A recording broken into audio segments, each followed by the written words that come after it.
जय श्री राम भाइयों, जय श्री हनुमान। आज चर्चा करते हैं जो भगवान के भक्त को जीवन कष्टमय क्यों होता है, उनको क्यों झेलना पड़ता है दुख। आखिर भगवान के भक्तों के साथ ऐसा क्यों होता है, औरों के साथ ऐसा क्यों नहीं होता है। इसी सब बातों पे आज चर्चा करेंगे। जो भगवान के भक्तों को इतनी ज़्यादा कष्ट क्यों होती है। ध्यान से इस प्रसंग को जरूर सुनिएगा, स्क्रिप्ट मत कीजिएगा। सुनने से पहले मैं ब्रजेश पाठक आप सभी लोगों का अपने YouTube चैनल पर हार्दिक स्वागत करता हूं और एक निवेदन करता हूं कि पहली बार चैनल पर विजिट किए हैं तो कृपया करके चैनल को सब्सक्राइब कर लें और बेल आइकन को प्रेस करके ऑल पर सेट कर लें, ताकि इसी प्रकार की प्रसंग नोटिफिकेशन के द्वारा आप तक तुरंत पहुंच सके। भाइयों, चर्चा बड़ी आज का रहस्यमय है, एकदम ध्यान से अंत तक जरूर सुनिएगा और बीच में प्रसंग को स्किप मत कीजिएगा। या आखिर भगवान के भक्त का जीवन इतना कष्टमय क्यों होता है, उनको दुख क्यों झेलना पड़ता है, आखिर भगवान के भक्तों के साथ ऐसा क्यों होता है। बात सही है। जो आजकल देखिएगा तो आमतौर पर चलते फिरते या क्या कहता है, जो टहलते बुलते या सत्संग में जाने वाले, भजन कीर्तन करने वाले या इस प्रकार के जो भी पूजा पाठ से रुचि रखने वाले, रामायण पढ़ने वाले, गीता वाँचने वाले, जो भी ऐसे हैं जिससे भगवान की, जिसमें उनकी माने भगवान में लगन हो, जिस चीज़ से लगन हो और भगवान की लगन में लय है, तो उन्हें तकलीफ क्यों होती है। आखिर भगवान ऐसा क्यों उनके साथ करते हैं। कथा बड़ी रहस्यमय है, इसलिए ध्यान से जरूर सुनिएगा। तो इसमें कारण है, जो भगवान के भक्त को तकलीफ इसलिए है कि जो आप देखते होंगे, जो कभी कभी आप सुंदरकांड यदि पढ़ते होंगे तो उसमें देखते होंगे भगवान राम क्या कहते हैं, निर्मल मन जन सो मोहि पावा, छल कपट मोहि छिद्र न भावा। फिर से सुन लीजिए, निर्मल मन जन सो मोहि पावा, मोह कपट छल छिद्र न भावा। मतलब भगवान क्या कहते हैं, निर्मल मन जन सो मोहि पावा। जो निर्मल मन, जिसका मन निर्मल हो, जिसके अंदर छल कपट छिद्र न हो, वही मुझे भाते हैं और वही मुझे पाते हैं।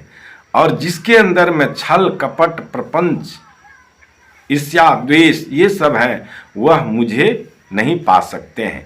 मतलब जो मनुष्य निर्मल मन का होता है वही मुझे पाते हैं। मुझे छल कपट छिद्र भगवान कहते हैं न सुहाते हैं और न ही भाते हैं, भगवान श्री राम कहते हैं। तो भगवान आपको निर्मल कब बनाते हैं, चलिए ये भी एक सवाल उठता है।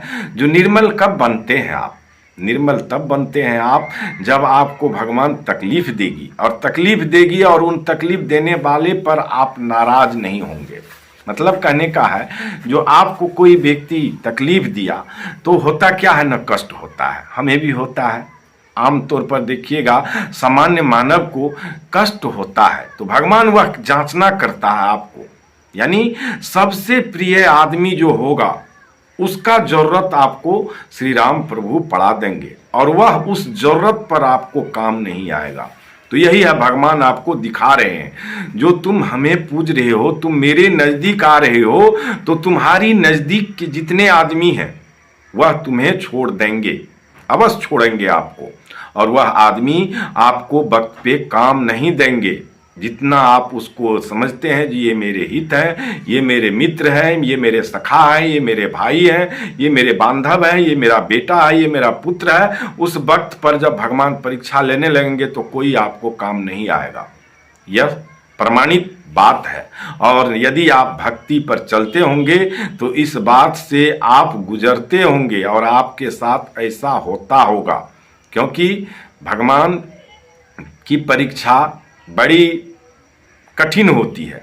ये बिहार सरकार और भारत सरकार का एग्जाम नहीं है, हम बिहार से हैं इसीलिए बिहार का नाम लिए हैं, और भारत सरकार का एग्जाम नहीं है जो तैयारी कर लिए, एग्जाम जाकर के 5 गो क्वेश्चन दिए, 7 गो दिया, जाकर के एग्जाम दे दिए, पास कर गए, टैलेंट हो गए। नहीं, ये एग्जाम बड़ी कड़ा एग्जाम है।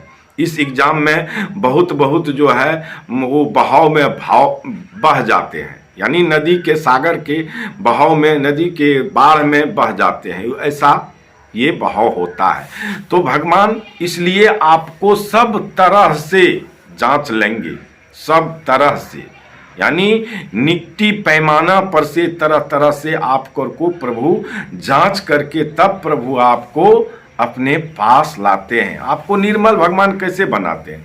अब देखिए, आपको जिस तरह से आप कोई काम करते हैं तो वो काम में जाते हैं, आप असफल हो जाते हैं, निराश हो जाते हैं, भगवान आपको थका रहे हैं, क्योंकि सब तरफ से आप जब थकिएगा तो भगवान के तरफ झुकिएगा और भगवान के तरफ और प्रगाढ़ होइएगा। आप भगवान कहिए, प्रभु ये क्या हो रहा है मेरे साथ? तो कर कौन रहा आपके साथ? प्रभु कर रहे हैं, आपको निर्मल बना रहे हैं। आपके जितने भी शरीर की बीमारी, द्वेष, दुख जो आता है सबको निकाल रहे हैं। आप देखते होंगे जो क्या कहते हैं, धर्म मार्ग पे चलते हैं और ज़्यादा साधना या पूजा पाठ करते हैं तो वो रात को भी स्वप्न देखते हैं तो उसकी डरावने सपने आते हैं, पर वो कुछ जानते नहीं हैं, चिल्लाते हैं सपने में। क्यों ऐसा क्यों होता है उनके साथ? इसलिए होता है जो सपने के माध्यम से भगवान आपके नकारात्मक शक्ति को माने निकालते हैं आपके शरीर से, तो स्वप्न के मार्ग से निकालते हैं। आपके क्या कहता है, जीवन में जो आपके कष्ट आते हैं उस कष्ट देख करके आपके निर्मल भगवान बनाते हैं। कहते हैं ना, एक हम श्लोक पढ़े थे संस्कृत में, भाइयों ध्यान से आज प्रसंग को सुनिएगा। जो वह संस्कृत था मुझे याद आ गया, श्लोक था, शैले शैले न माणिक्यं मुक्तकं न गजे गजे साधुवो न सर्वत्रे चंदनं न बने बने। मतलब क्या? शैले शैले न माणिक्यं, हर पर्वत पर, शैले शैले मतलब पर्वत होता है, तो शैले शैले न माणिक्यं, हर पर्वत पर मणि नहीं पाया जाता है। मुक्तकं न गजे गजे, मतलब हर हाथी के मस्तक में मुक्ता नहीं पाया जाता है। शैले शैले न माणिक्यं मुक्तकं न गजे गजे साधुवो न सर्वत्रे, यानी हर जगह साधु भी नहीं पाया जाता है। चंदनं न बने बने, चंदन की लकड़ी हर वन में नहीं पाया जाता है। मतलब जो अच्छे आदमी की झुंड नहीं होती और झुंडों में अच्छे आदमी नहीं होते, ये भी पढ़े होंगे आप लोग। तो कहने का मतलब है हर जगह साधु नहीं पाया जाता है और हर वन में चंदन की लकड़ी नहीं पाया जाता है और हर हाथी के सिर में मोक्ता नहीं पाया जाता, हर पर्वत पर शैले शैले न माणिक्यं, मणि नहीं पाया जाता है, हर पर्वत पर मणि नहीं पाया जाता। तो कहने का मतलब है भगवान आपको, प्रभु श्री राम परम पिता परमेश्वर आपको उस तरह से बना लेंगे तब जाकर के अपने शरणागत में लाएंगे। हर रास्ते यदि आपके बंद हो जाते हैं तो प्रभु अपना रास्ता खोलते हैं, क्योंकि आपके हर रास्ते बंद करने वाले वही है परम पिता परमेश्वर। वह हर रास्ता आपका बंद कर रहा है। आपको न लग रहा है मेरे साथ बुरा हो रहा है, नहीं भाइयों, विश्वास कीजिए, उतना विश्वास कीजिए जो प्रभु पर, जो प्रभु आप ये मेरे साथ क्या कर रहे हैं। इसीलिए भगवान का भक्त हमेशा कष्टमय जिंदगी होता है और हर हमेशा वह जीवन कष्टमय काटता है, हर हमेशा दुखी रहता है। लेकिन आपको ये सोचना चाहिए उस वक्त में जो प्रभु ये सब आप करा रहे हैं, प्रभु का दोष दीजिए, मनुष्य का दोष मत दीजिए। जो मेरा बेटा ऐसे किया मेरे साथ, मेरा पुत्र ऐसे किया, मेरी बहन ऐसे की, मेरा भाई ऐसे किया, मेरा चाचा ऐसे किया, नहीं, वह उसको माने नकारात्मक शक्ति उसमें भरा हुआ है, आप में सकारात्मक दिया है, तो आपको साकार करने के लिए प्रभु ऐसा कर रहे हैं। आपका समय बहुत अच्छा आने वाला है। कहते हैं ना, जो हुआ अच्छा हुआ, जो हो रहा अच्छा हो रहा है, जो होगा वह भी अच्छा होगा। अच्छा की कामना कीजिए, बुरा की कामना मत कीजिए। यदि कोई आपका काम नहीं किया, आपको समय पर काम नहीं दिया, तो उस पर बुरा मत सोचिए। तकलीफ होती है, लेकिन उसको प्रभु परम पिता परमेश्वर का आशीर्वाद समझ करके यही सोचिए जो प्रभु ये सब जांचना आप कर रहे हैं मेरे साथ, यह जांचना आप दे रहे हैं, आप ही ऐसा उनको बुद्धि दी है, तभी वह मेरा काम नहीं किया है।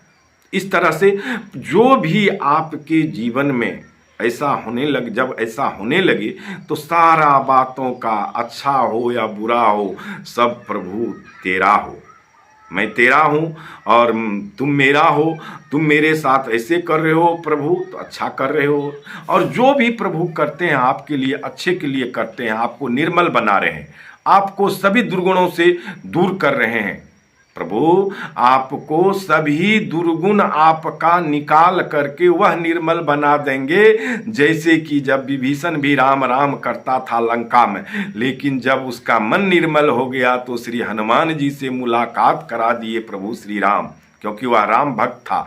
तो वहाँ पर जा करके विभीषण महाराज को श्री हनुमान से मुलाकात करा करके और क्या कहता, उनको अपना भक्त वत्सल भगवान उनको अपना शरण में ले आए। तभी न कहे आए शरण तजहु नहीं ताहू, अकोटि विप्र बध लागहि जाहू। दोस्तों, मेरे भाइयों, यदि आपको यह प्रसंग अच्छा लगा हो तो चैनल का एक मेंबरशिप जरूर लीजिए, चैनल ज्वाइन कीजिए और इस चैनल को सब्सक्राइब कर लीजिए। कमेंट में जय श्री राम जरूर लिखिए, जिससे कि प्रभु श्री राम आपका मंगल करे, आपका दिनचर्या शुभ हो। जय श्री राम, प्रभु करे आपका कल्याण।